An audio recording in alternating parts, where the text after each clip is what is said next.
pemilih ini kan bukan pemilih saya kemarin, kira-kira begitulah.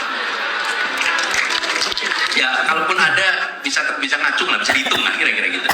Tapi Bapak Ibu sekalian, saya tidak pernah bertanya tentang apakah Anda memilih saya atau tidak. Sama sekali tidak pernah tanya. Ketika saya tugas di Jakarta, boleh dicek, ini Billy ikut nemenin. Tidak pernah memberikan arahan kepada jajaran, batasi ke program hanya di daerah yang dulu kita menang. Daerah yang kalah, tidak sama sekali.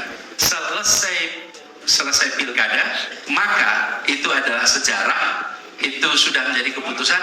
Tugas saya adalah memajukan kota Jakarta apapun pilihannya pada saat pemilu kemarin. Dan bahkan saya sering mengatakan, I'm not asking you to like me, I'm not asking you to vote for me, but I'm asking you to help Jakarta, I'm asking you to help Indonesia. Gitu. Saya tidak minta Anda untuk menyukai saya. Saya tidak minta Anda untuk memilih saya, tapi saya meminta Anda untuk bekerja memajukan Jakarta dan memajukan Indonesia. Nah, dengan begitu rileks juga kita. Sehingga saya tidak punya beban untuk bertemu dengan siapa saja. Bahkan saya udah agak lupa dulu Perindo milih siapa. Maksudnya tidak penting, sudah selesai. Kenapa? Karena sekarang kita mau nengoknya ke depan, kita mau nengok ke depan. Tapi di 2017 Perindo emang dukung Anies di Jakarta, gitu. Iya, betul kan? Betul. Jadi di Jakarta Perindo dukung 2017, bekerja bersama-sama. Jadi saya ingin sampaikan pada Bapak Ibu sekalian di sini, ini yang harus menurut hemat kami, yang harus dijaga.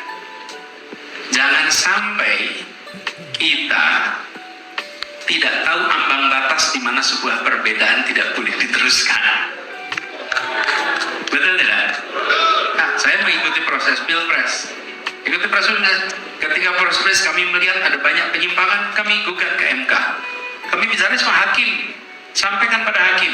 Setelah hakim memutuskan, maka hormati putusan hakim, apapun perasaan kita. Hormati. Perasaan kita pun itu soal lain, tapi hormati putusan hakim, ikuti proses bernegara ini. Sehingga negara ini bisa menjadi negara yang matang dalam proses demokrasi. Itu sebabnya ketika saya diundang untuk hadir di Perindo, saya bilang, saya akan hadir insya Allah. Kenapa? Karena saya ingin berbagi, saling belajar sesama anak bangsa untuk Indonesia yang lebih baik. Nah, saya selalu sampaikan, saya berharap kepada semua, apalagi yang berada di wilayah politik, ketika melakukan penilaian itu objektif, menggunakan fakta, bukan menggunakan persepsi yang diciptakan. Saya beri ilustrasi begini, Pak. Ini adalah apa ini sini? Apa? Air. Yakin Bapak ini air? Sebotol apa ini? Sebotol air. Yakin? Sekarang Bapak sekalian gini. Kalau ada 8 orang yang pegang mikrofon dan mengatakan ini adalah sebotol air keras, terus-menerus mengatakan ini adalah sebotol air keras, terus-menerus, maka apa yang tercipta di ruangan ini? Keyakinan bahwa ini adalah sebotol air keras. Saya sering mendapatkan begitu, Pak Luhut. Lalu apa jawaban saya? Saya tidak menyanggah dengan kata-kata. Apa yang saya lakukan? Ini yang saya lakukan.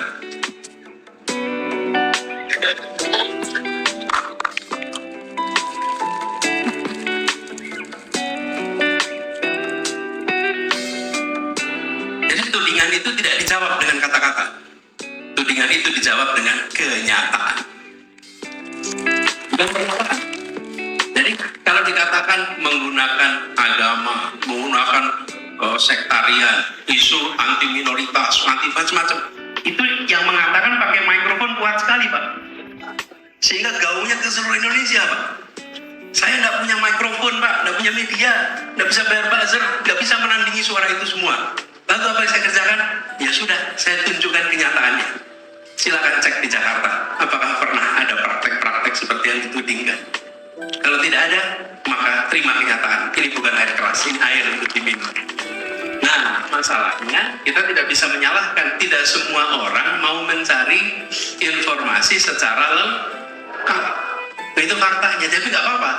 Lebih baik diduga buruk ternyata baik, Mbak, daripada dipersepsikan baik bertahun-tahun ternyata bermasalah. Benar nggak? Jadi jangan sampai korban framing begitu. Kalau saya itu ngalamin, saya kebalikan, Pak. Framingnya, waduh, Masya Allah, luar biasa Pak framing. Sampai di ujung-ujung Papua juga ceritanya begitu, Pak. Ya? Tapi silakan datang ke Jakarta dan silakan saksikan. Nanti Bapak Ibu akan menyaksikan kabar bahwa ini air keras, akan Bapak Ibu rasakan ini air minum yang nyaman untuk diminum. Gitu kira-kira ya. Terima kasih. Dan eksekutif dan berbagi pengalaman dengan teman-teman di sini. Jadi saya ingin sampaikan kepada semua terima kasih kesempatan untuk bertukar pengalaman. Nah, ini semua yang ada di ruangan ini akan menjadi anggota legislatif. Dan anggota legislatif itu artinya akan kita berhubungan dengan eksekutif, dan dalam berhubungan itu tidak bisa dipungkiri akan ada dinamika di dalamnya. Dinamika ini tidak bisa terelakkan. Saya pernah merasakan, Bu sekalian. Saya ini terpilih di Jakarta menjadi gubernur. Diusung oleh 3 partai yang secara jumlah tidak banyak. Cuman pas pilkada menang. Tapi selesai pilkada, ketemunya anggota DPRD yang jumlahnya lebih banyak yang ya, di DPRD itu mau dibilang oposisi atau enggak, kan bukan kayak di pemerintah pusat ya, tapi bukan rombongan yang pengusung. Nah, kalau kita tengok, teman-teman boleh melihat beritanya, itu dinamis sekali di Jakarta itu. Sekali kita tidak membedakan mana musuh, mana lawan. Nah, itu buat teman-teman sekalian.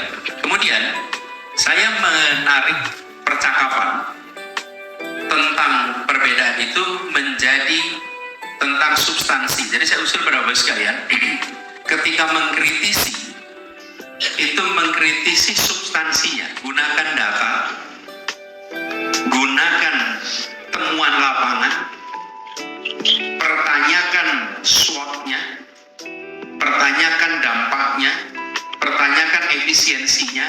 Jadi diskusinya itu mengarah kepada peningkatan mutu kebijakan.